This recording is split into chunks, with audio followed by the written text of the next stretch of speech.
So you're feeling like your eyes are itchy or your eyelids are itchy or you have styes. There are many treatments for dry eye. You have all kind of drops, you have medications. Well, this is the ultimate way to clean the eyelids. So what you're seeing there is a device that vibrates at a very high speed in both directions. We use a very specific substance. It is a natural substance that comes from okra. And this substance is very rich in polysaccharide, highly anti-inflammatory.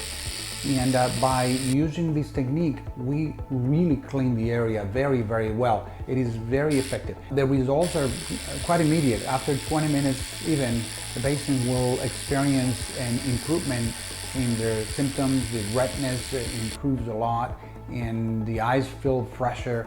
And it is a very non-invasive, very actually comfortable, pleasant thing to do. It doesn't hurt, it doesn't cause any symptoms at all.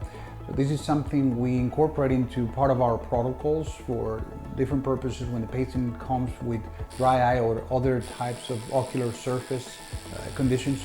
This is something we do almost all across the board with great results. If you have any questions, don't hesitate to write us or send us a message.